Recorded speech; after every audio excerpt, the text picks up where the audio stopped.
yang lagi ngetren katanya nih Gus. Jadi sekarang ada katanya haya ala jihad. Oh, provokator ini.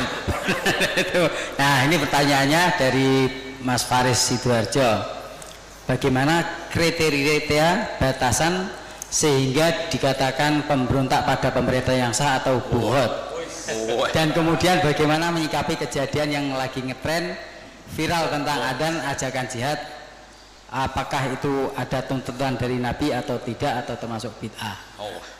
Nah, berat. Enggak, biasa aja kan. Enggak, ini kalau notaris bakas ini aneh. Pertanyaan umum ini. Enggak, sebetulnya semua orang tahu kok apa adzan itu ya dengan kalimah-kalimah yang sudah seperti itu riwayatnya dari Rasulullah Shallallahu Alaihi Wasallam. Dan kita masalah jihad juga ngerti lah. Dulu bangsa kita ini dijajah Belanda ya mereka otomatis jihad. Dulu Mbah Hasyim ya bikin resolusi jihad. Semua itu kan muqtadul hal sesuai konteks. Nah, kalau dalam keadaan damai juga orang nggak suka jihad ya. Karena ya saya pernah baca di beberapa kitab kewajiban jihad itu penting. Andai kan dulu tidak diwajibkan jihad ketika kita dijajah Belanda sama Jepang, itu juga bingung, andai kan Islam tidak punya ajaran apa? Jihad itu. Tapi ketika hukum itu berdasar muqtadul hal, maka hukum itu menjadi gugur ketika muqtadul hal itu tidak ada. Jadi tanggapi saja secara ilmiah. Jadi kita juga kebingungan loh, andai kan dulu nggak ada bab jihad di fikih itu ketika kita dijajah apa? Belanda. Coba ketika kita dijajah Belanda, dijajah Jepang, terus ajarannya mau kasih sayang tok. Monggo. Pak, monggo pendet mawon. Dan kan dulu gak ada ajaran jihad kan ketika Belanda jajah di Tegal di mana? Nggih monggo pendet mawon. Kan ajarannya wong tua dhisik kan ngalah. Ikhlas. Tapi barokahnya ada apa? Ajaran apa? Jihad. Kita bisa melawan Belanda dan merasa jihad fisabilillah. Tapi di mana-mana jihad itu ya ada konteksnya. Nah, dulu kenapa Rasulullah tegas ya karena memang harus tegas. Rasulullah jelas benarnya, musuhnya jelas salahnya. Di zaman akhir itu tidak segampang itu. Jadi ini nggak usah jadi jawaban yang perlu dibentur-benturkan, biasa saja, normal saja. Saya dengan Mas Imam ini ya karena dia tamu tak hormati gitu. Jadi kalau mulai ganggu waktu saya tidak saya hormati lagi kan tidak ada. Jadi ya sudah normal saja. Makanya ini dilatih lah, ngadepi fenomena apa saja itu dihadapi secara normal saja karena agama ini menyediakan apa? Semuanya. Termasuk menurut saya kita harus berjuang supaya tradisi kita superior karena kita pejabat, kita tokoh, terus nganggap desa-desa terbelakang objek itu jangan.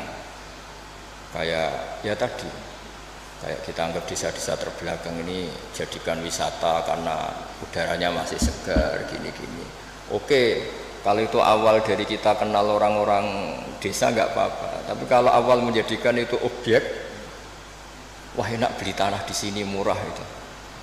Wah enak nikah di sini murah gitu. Paling dipakani sakmene wis gelem itu kan terus. Jadi intinya itu ya seperti itulah. Saya mohon semohon-mohonnya agama ini datang dengan nggak suka naman, nggak suka adu-adu.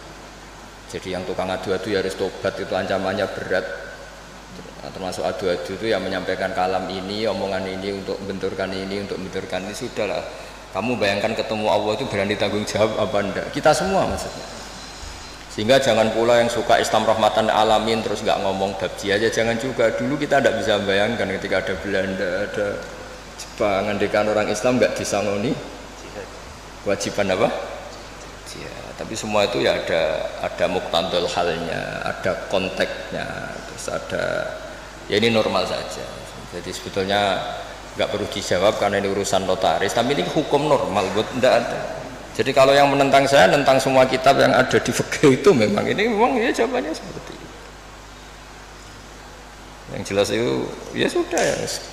Kita ingin rohama bainahum, ingin saling mencintai, saling melengkapi, saling menghormati. Dan semua kita doakan apa humahdina fiman terus sampai apa dan seterusnya Dan selalu guru-guru kita, Mbah Mun, bapak saya itu kalau setiap ketemu orang, ketemu kelompok tertentu itu mesti doanya Allahumma alif baina qulubina wa aslih dzata bainina, supaya kita itu baik-baik saja. Karena menyatukan hati itu ya tidak gampang. Rasulullah yang kekasihnya saja dingendikani pangeran, aku sendiri Muhammad yang menyatukan hati antara Aus dan Khazraj.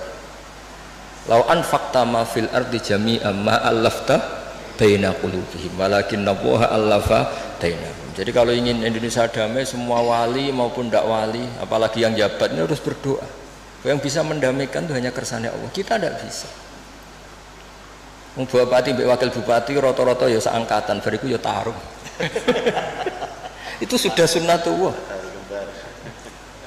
Jadi artinya makanya diantara sifatnya Nabi di beberapa kitab dulu itu apa? Mengumpulkan api dan salju. Ketika Ka'bul Akhbar dan banyak peneliti Taurat itu ngerti Nabi punya sahabat yang bernama Abu Bakar yang dingin sekali, dan punya sahabat Umar, itu yang dimaksud. Jadi mengelola itu, mengelola hatinya orang itu. Apalagi ngelola 2 istri atau 3 istri dari zaman itu. Itu susahnya. Ilmu tersendiri. Iya itu kan, ya ilmunya dapat.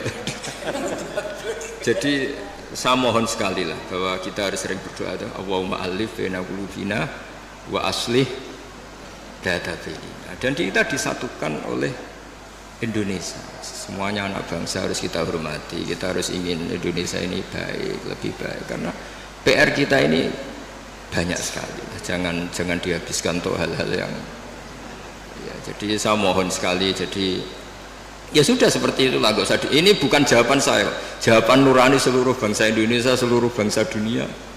Itu kan ya normal, ini kan sudah sebenarnya nggak perlu dijawab, sudah normal, ini normal sekali. Mana ada saja Lah niku maos mawon kula niku. Udah ini sudah selesai. Selesai.